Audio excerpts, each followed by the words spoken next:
Bora comigo.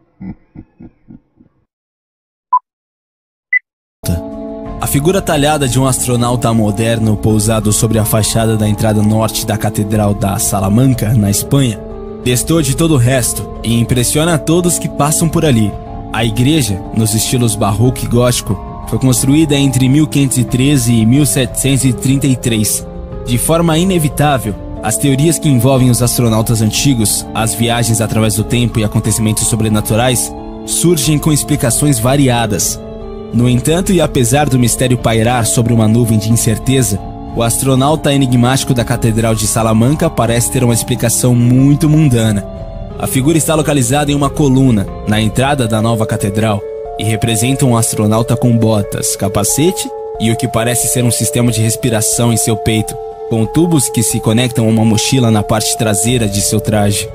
Com a mão direita ele segura uma espécie de vara e com a esquerda se apoia em uma folha.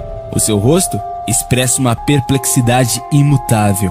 Como é possível alguém ter esculpido uma imagem tão nítida de um astronauta moderno em uma catedral construída há centenas de anos e muito antes do tal personagem existir?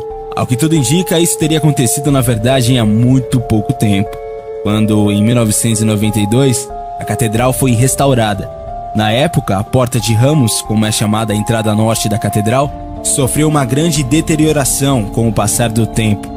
Dessa forma, a escultura do astronauta seria uma adição do pedreiro Miguel Romero e teria escapado da observação do arquiteto Jerônimo Garcia de Quinhões, o responsável pela restauração. O fato teria obedecido a uma velha tradição, na qual restauradores costumam incluir algum elemento moderno, próprio da época em que é realizada a restauração, neste caso, um astronauta. Claro que essa é apenas uma hipótese e muitos afirmam que a figura está lá desde a construção original da catedral, que teria sido restaurada por causa de alguns danos em sua estrutura. Sem fotos, testemunhas ou evidências que permitam saber a história real, as conclusões ainda são meras teorias. Nicolas Cage, vampiro da Guerra Civil. Jack Mord é um negociante de antiguidades que encontrou uma foto interessante ao pesquisar documentos antigos. A foto, tomada em torno da época da Guerra Civil, mostra um homem do Tennessee que aparece estranhamente com um ator moderno, Nicolas Cage. A semelhança é estranha, o que levou Mord a especular que Cage é realmente um vampiro morto-vivo. É difícil dizer quão sério Mord leva essa afirmação, mas ele foi inflexível sobre essa teoria da conspiração em 2011. Mord afirmou que Cage morre e se reinventa a cada 75 anos, mudando constantemente de ocupação. Para provar sua teoria, Mord apontou que Cage parece quase a mesma coisa desde o seu hit de 1987. Em um leilão, Mord ofereceu vender a foto por $1 milhão. Para aumentar sua credibilidade, ele afirmou que certos especialistas em fotografia e historiadores haviam afirmado que a sua foto era genuína e mostrava um prisioneiro da Guerra Civil. Será mesmo que o ator Nicolas Cage está sobre constante viagem no tempo? Ou será um vampiro que se reinventa após anos? Filme de Charlie Chaplin. Nos extras do DVD de Chaplin, O Circo, as pessoas tiveram acesso a um curta-metragem e fotos da premiere do filme no Teatro Chinês de Grauman, em 1928. Neste filme, parece que uma mulher está andando e falando em um telefone celular.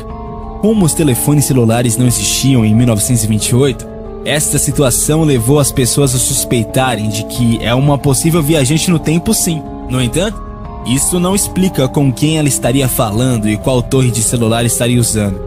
Talvez algo mais estaria acontecendo que nós não tenhamos pensado ainda, como por exemplo um dispositivo mais avançado dos que conhecemos atualmente. Outros suspeitam que talvez esta pessoa estivesse usando uma corneta, mas isso não explica o porquê ela parece estar conversando e rindo no dispositivo. Operária saindo de uma fábrica em 1938 com um celular.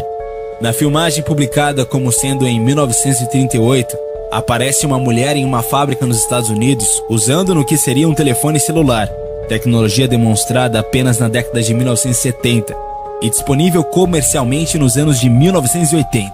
Muitas pessoas que tiveram acesso ao vídeo disseram que era um protótipo de rádio móvel e não um aparelho com a tecnologia celular utilizada atualmente.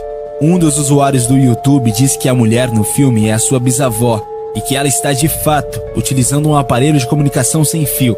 seria um protótipo desenvolvido por uma empresa de Massachusetts. Apesar das explicações, muitos se rendem à conspiração, indicando que a imagem é uma prova da possibilidade de viagem no tempo e que se trata sim de um celular moderno, avião futurista. Era o ano de 1935. Foi mandado em uma missão para inspecionar um campo de aviação abandonado em Edimburgo. Não havia nada ali. Tudo tinha se perdido com o tempo. Na viagem de volta, uma chuva pegou o oficial de surpresa, e as condições climáticas fizeram com que ele tivesse que retornar ao campo outra vez, até que fosse seguro voar novamente. Quando ele voltou para o campo abandonado, tudo estava diferente. A chuva tinha parado milagrosamente. O sol estava a todo vapor, e o campo agora tinha mecânicos em uniformes azuis trabalhando. Robert também notou 4 aviões amarelos e um que ele nunca tinha visto antes. A cena foi perturbadora para Robert, mas será que ele estava alucinado? Ele foi mandado novamente à missão no mesmo perímetro. E a surpresa quando ele encontrou exatamente a mesma cena. Inclusive o avião que antes ele não tinha reconhecido, mas agora era familiar, que era o Miles Magister, que foi construído em 1937. Quando Robert tinha visto 2 anos atrás, esse avião ainda nem existia. Visita a Revolução Francesa. Eleanor Jordan e Charlotte Anne Marbley eram 2 acadêmicas jovens do ano de 1901. Em agosto daquele ano, as duas resolveram fazer uma viagem à cidade francesa de Versalhes e lá visitaram o Petit Trianon. Caso você não saiba, este é um pequeno e belíssimo castelo que fica no interior do famosíssimo Palácio de Versalhes. Ao se aproximarem do castelo, as duas sentiram um clima mudar e logo perceberam que não estavam mais em 1901. De repente, tudo parecia mais rústico. As pessoas andavam mal vestidas e a miséria parecia imperar naquela região.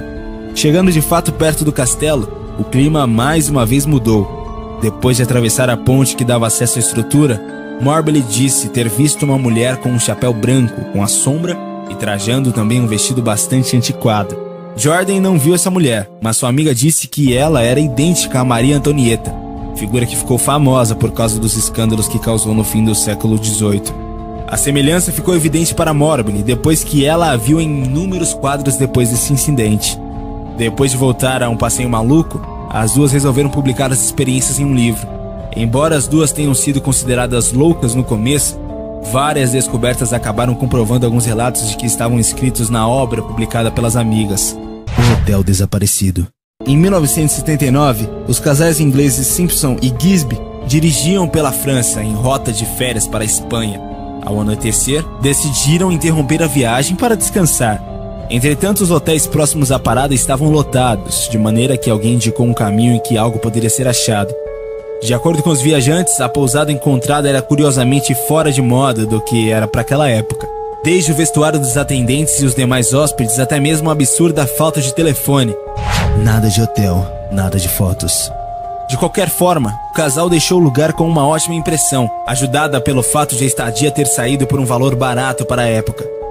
Ao retornar das férias pelo mesmo caminho, decidiram que pararia novamente no local para passar a noite. Entretanto, a construção havia desaparecido sem deixar vestígio. Mesmo as fotografias tiradas durante a estadia acabaram por desaparecer no meio do rolo do filme. Embora não existia uma explicação definitiva para o ocorrido, o fato é que vários expedientes foram tentados para tentar encontrar o paradeiro do famigerado estabelecimento, ou então, pelo menos, para desmascarar os envolvidos. Geoff Simpson chegou até mesmo a se submeter à hipnose. Entretanto, nada de novo pode ser acrescentado. Gravando uma luta de Mike Tyson. Deixamos por último um dos casos que mais chamou a nossa atenção. Trata-se da aparição de um smartphone durante a luta de Mike Tyson. Essa batalha aconteceu em Las Vegas, em agosto de 1995. O curioso é que nessa época não seria possível existir um celular tão poderoso assim, capaz de fazer gravações. No vídeo, é possível ver claramente uma pessoa gravando com esse aparelho e até disparando um flash. Alguns tentam explicar essa cena apontando modelos que poderiam ser aquele utilizado pelo espectador da luta. Porém, nenhum dos aparelhos sugeridos parece ser de fato aquele que a pessoa usa para fazer a gravação.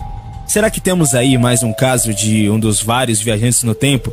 Será que ele foi apenas prestigiar a luta de Mike Tyson para guardar de recordação? Acho que jamais